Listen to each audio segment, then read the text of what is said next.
Vicki Hogarth, and welcome to Southwest Magazine. The nonprofit Tyson's Love and Hope on Wheels helps find dogs with mobility issues access to wheelchairs. Here to tell us all about it are Denise Stewart, Christy Peters, and Donna Thompson. Thank you all for being here today. Thank you. Denise, as the founder of Tyson's Love and Hope on Wheels, can you tell us what motivated you to start this nonprofit? Yes, my dog wasn't walking properly. I had no idea what was wrong with him. I posted on social media asking people what is wrong with my dog, because he was in his right mind. He was just staggering all over the place.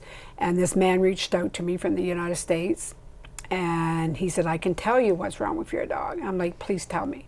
And then he said, your dog has DM disease. I'm like, what's that? I had no clue. So he explained it all out to me. And sad to say, his dog Popeye had passed away with the same disease that my dog had. And he said, Denise, I'd like to help you. And Daniel is from the United States, and he said, I'd love to give you my boy's wheelchair. And I remember that feeling, thinking, a stranger is helping me with a wheelchair? And I just could not control my crying. Because it's hard to find people like that, right?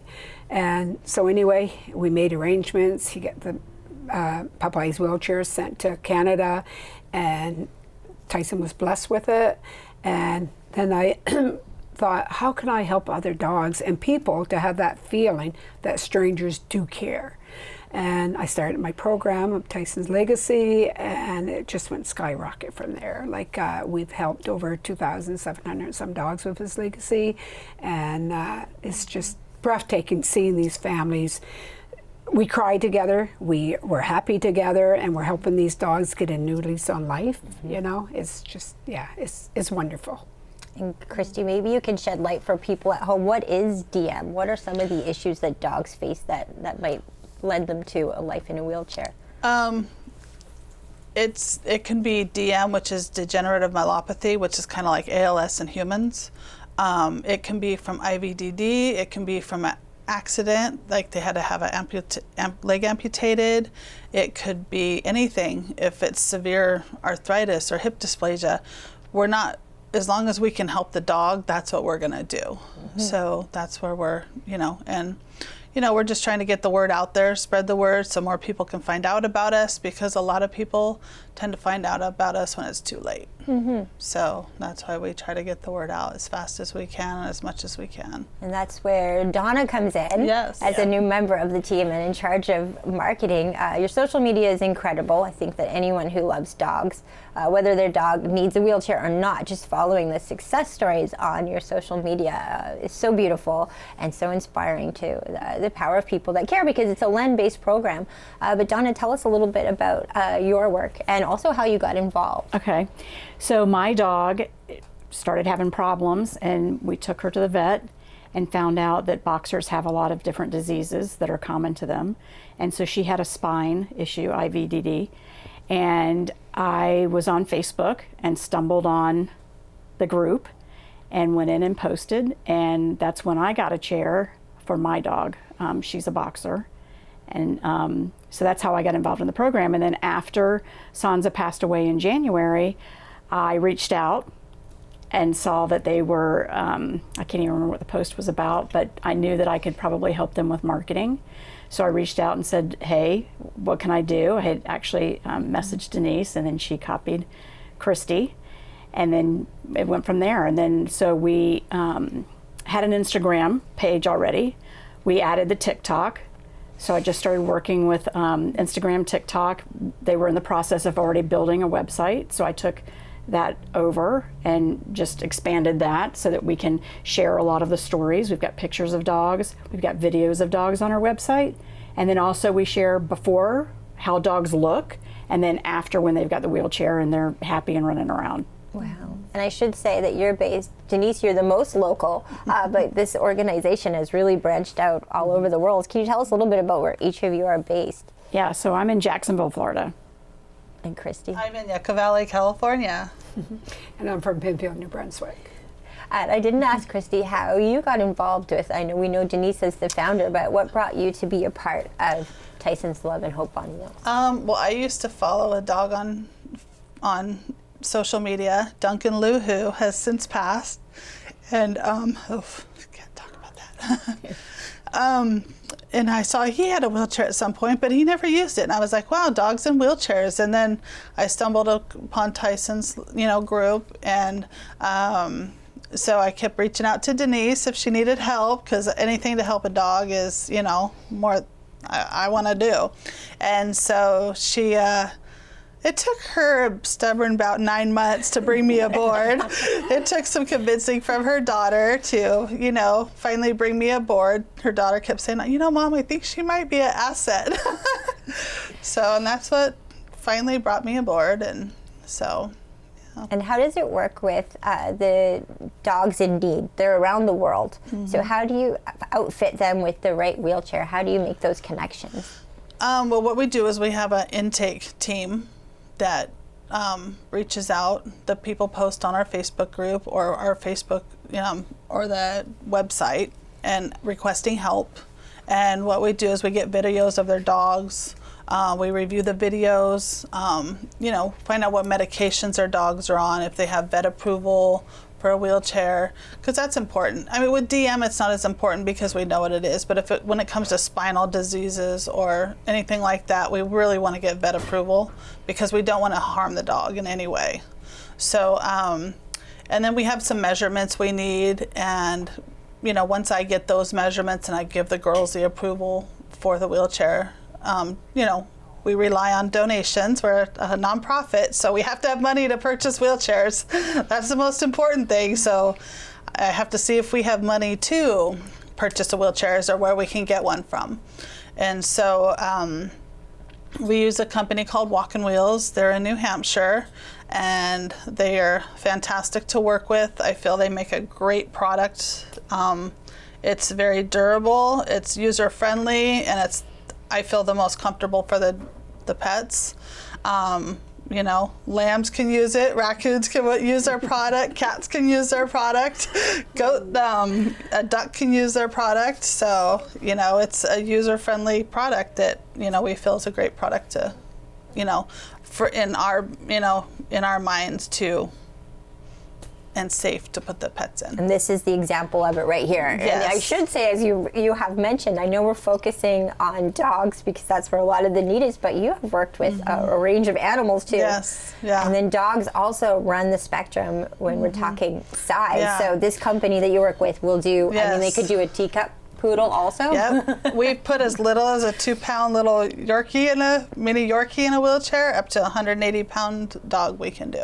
And this one here, so anyone that's watching at home probably knows our studio dog, Maud, who's, I'm going to say 65 pounds, it might be 70. And this would be the size. Yes. That would be the medium size. Yeah. But it could be adjusted up and down. Yep. Yeah, so that's a medium wheelchair from Walking Wheels, and it's just, we tend to put the girls in the pink, but sometimes if we're, sometimes we have put boys in the pink one, but we try to stick the pink to the girl, the blue to the boys. So, but there has been circumstances where a boy gets a pink one if that's what we have available. So, and I do have to ask, just because I need to know what the circumstances were of a duck needing a wheelchair. I don't remember. It was something to do with his leg. It wasn't. I don't think that it didn't form correctly, but he wasn't in it. I don't think he's still in it though. I would have to follow up and see if he's still using his wheelchair. So, but I think that we got it back. So, I'm almost positive we got that wheelchair back. So whatever his circumstances were, he recovered and we have it. And that's what we should mention. Sometimes they recover. So it's a LEN-based program. How does that work, Denise, in terms of someone uses it for as long as they need? It could be the rest of the life of the dog. That's right, yeah, because not all dogs are going to have that disease. I mean, some dogs will last their whole life in a wheelchair. This dog here, Lola, had this wheelchair from Ontario, and Lola was amazing. She would pick up sticks, big sticks, with this, using her wheelchair. Lola even had skis. You can add skis to these wheelchairs. Not available anymore.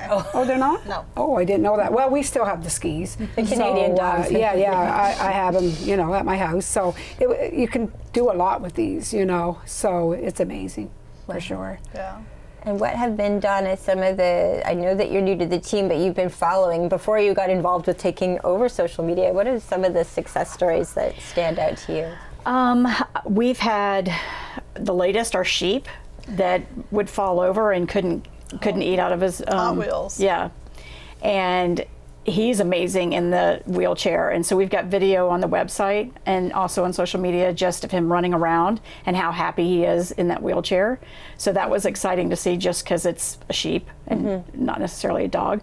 But we have dogs whose owners will put their video on social media to funny music, and it's funny to watch them just to the beat of the music and moving with their personality.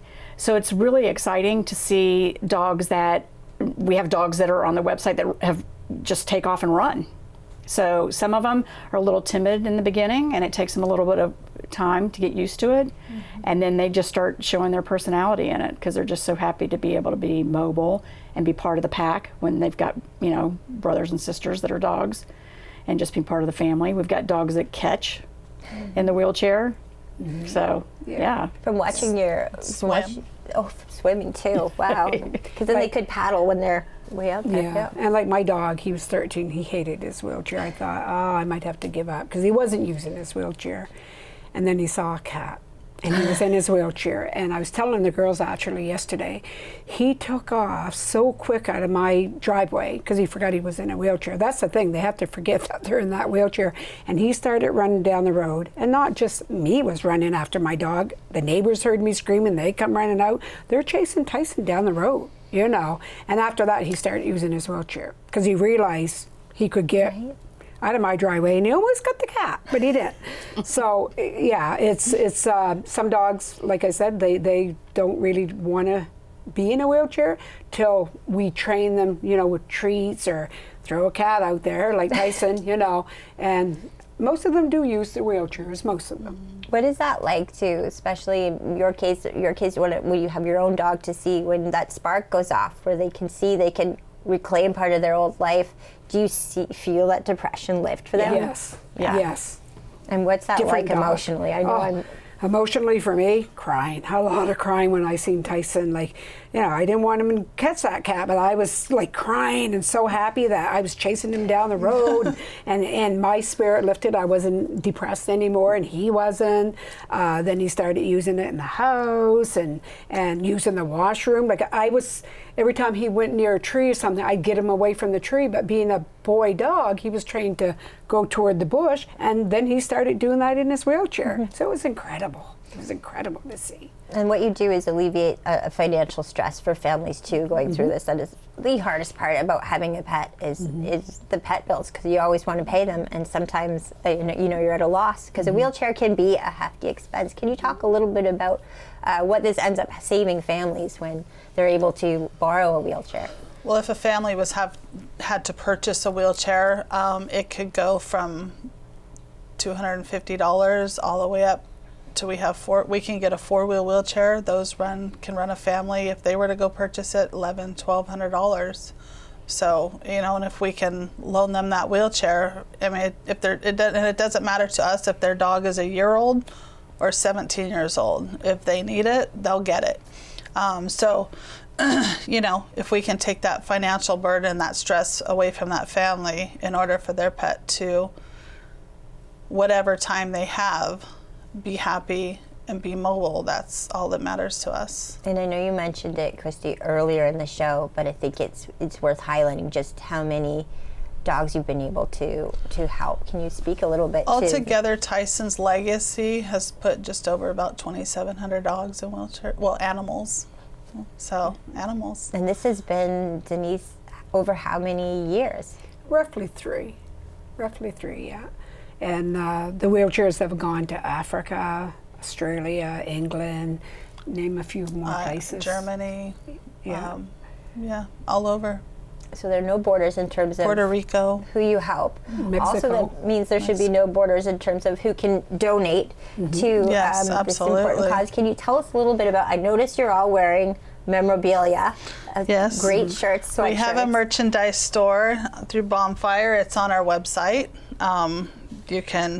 We have hats, coffee mugs, yard flags for out in your yard. We have our shirts, all kinds of goodies on the coffee mugs, thermoses. So all kinds of goodies on the Bonfire store. And that all goes towards the wheelchair purchases. Yeah, we get a percentage of every purchase, and people can donate on there as well as our website. Yep. We have PayPal, Venmo, Zelle, all different Yep. kinds of donation options for people to donate. So, and that's how we keep these pets moving. What is your hope for the future of where this program goes? How do you see it evolving over the years? It's just phenomenal how much we're growing. It's unbelievable how it's much we're overwhelming. growing. We have a team of about 22 that makes this all happen, and we all have a different area that we work in. And so it's amazing what we're doing, and I'm sure that we always need help. So if there's anybody that wants to help bring animals into wheelchairs and learn how we do it, then we do need help. We're always reaching out for help. That's how we got Donna. Yep. And so I think the sky's the limit. And it's even more than just bringing them in. We also, because everyone is so knowledgeable, we're supportive from start to finish. Like, here's how you set up the wheelchair. Then they send us videos. This is what you need to change or adjust. We invite them to, post as much as they can as far as their dogs and what's going on. So we keep up with, how they're doing. And then we use that for social media as long as we have the approval from the owner. And we go through the whole process all the way to the end. We're always there to help them, whether they have questions about new things that are going on with their dogs. We're there to help. And so everybody's got different experience. We have people that understand about supplements that can help in that area. So anything really, they can just go back to their intake chat line, start asking questions. Our website tries to provide a lot of information to them too. And dogs are just like humans. They can go through the depression. I know you were talking about that earlier. And it's hard for a pet owner to watch your dog be, depressed and sitting around. And a wheelchair gives them that opportunity. And so it's hard to manage through this. And some dog owners are doing acupuncture with their dogs or water therapy and that kind of thing, which is a lot of expense there. But we have a support team that helps them with any kind of questions. What was beautiful about your social media is it's not just that that you can hear from the experts, hear from your team, but it seems to also function in a beautiful way like a support group where people can find other families going through similar things. Absolutely. Yep. Yeah. Yep. People just going on our Facebook page and reading other people what they're going through, that helps them tremendously, as well as on their chat line. We're here. There's like 6 of us on each chat line to support them, to walk them through, if they're not sure of how much of a supplement to give their dog, or what a good supplement might be to try. We always ask that they run it by their vet, of course, first, because if their dog is on any other medications, we wouldn't want it to do any harm. So, we're here to support them from point A to Z. We're out until the dog passes. We're there to communicate with them, to help them, to support them, whether they need to laugh or cry. So, we're here for them. And where do you suggest, Donna, people follow you? If they want to follow you on every platform, it's Instagram? It's Instagram, TikTok, Threads, and we have our website. And your website as well. What would you say is the most satisfying thing about being a part of this organization? I would say just seeing them when they're in their wheelchair, because I'm on a lot of the intakes and I can see what the video looks like before. And then I really like doing the before and after videos where we show people here's a dog and here's what they look like, and then here's what they look like in their chair. Just to educate people so that they understand there is hope. There is hope, and that there is an opportunity to do more for your dog if you're struggling at home. And what does it mean to you to have Tyson's legacy live on like this? I know so many of us, I mean, we go through our lifetime knowing that we will lose our dog at some point. That's the hardest thing I think about being a pet owner, is knowing you sign up for saying goodbye to, but to have done this tribute for your dog, not only helped him in his life live a better quality of life, but to do something in his honor that allows other families to feel that their dog's having a good quality life longer. Yeah, I call ourselves a family now. The whole group, everybody intake that we do, those people have become our family because we know them now, and we know their dog, and we just know how much they love their dog. And then we always say at the very end, you know, you are a part of our family now. And we fall in love with every people that we meet. And like, I mean, we met through, you know, Tyson's legacy. And we have admins like all through the United States that has their own certain parts, and some of our admins will store the wheelchairs, like in Florida and in a few of the places in the States. You could probably Maine. Utah, Pennsylvania. Yeah, and I have a couple in Canada that stores them, because I used to be the only one that stored the wheelchairs in Canada. So that was tough, because I'd have to make sure every night after work I got these wheelchairs sent out every day, because it was every day pretty much that wheelchairs were going out.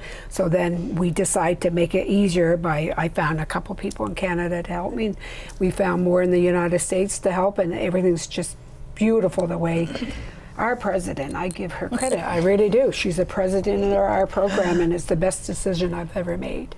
I really have. Like, she's awesome. And just then that look what Tyson's done. It's pretty incredible to have, just having you three here and knowing 3 corners of the continent are represented on this couch right now with the work you're doing. We're coming into the final couple minutes of the show, but I'd love for you all to take a turn, just final thoughts for people watching at home right now, whether they're relating to what some of these animals have been through and need a wheelchair for an animal in their life, or they just love dogs and are thinking about giving. Donna, I'll start with you.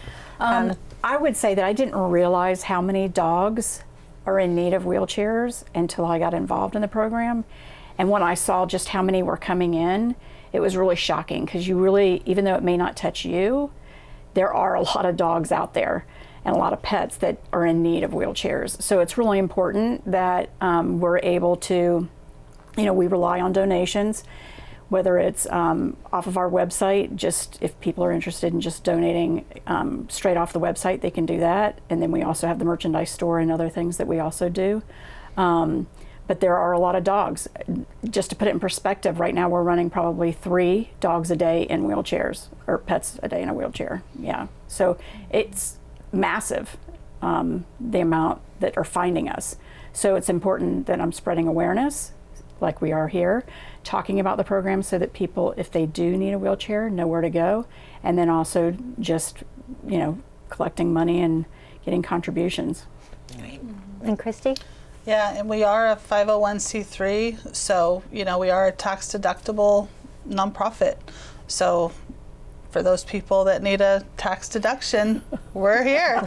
we're always willing so that we can help more animals in need. Because, you know, like she said, it's not slowing down. It's every month, it's an every day. It gets busier and busier, and more people reaching out for help. And you know, it's all over the world, like we said. So it's very important to spread the word and, you know, bring in the donations to keep helping. Denise, final words of the show are with you. There you go. Yeah, I could not agree with them more. The most important thing for us is getting the donations so we can put these dogs into wheelchairs. And the more people that knows about us, the better it will be if we spread our wings for people to know who we are. And something else too, I was just thinking as I was sitting here, there's so many people who has found us after they put their dog down and said, I wish we would have found you before we put our dog down. We didn't know about your program. So it's just so important for everybody to share our program. I always say put it public if you're on social media. Whatever way you can, just share our program and, you know, again, we have some people who donates every month, you know. The people, I give the people outside of the admins the credit, because they're the ones that's donating the money, and to me, they're the ones putting the dogs into the wheelchairs. Absolutely. We do the work behind the scenes, yes, but they're the one that's putting the dogs in the wheelchairs with their love and generosity of their donations. Doesn't matter how little or how large Yeah. the donation. Every dollar counts. Well, our door is always open whenever you want to come back, but thank you all so much for making the trip in today. Thank you so much for having us. My guests today have been Denise Stewart, Christy Peters, and Donna Thompson, talking about Tyson's Love and Hope on Wheels. I'm Vicki Hogarth. Thank you for watching Southwest Magazine.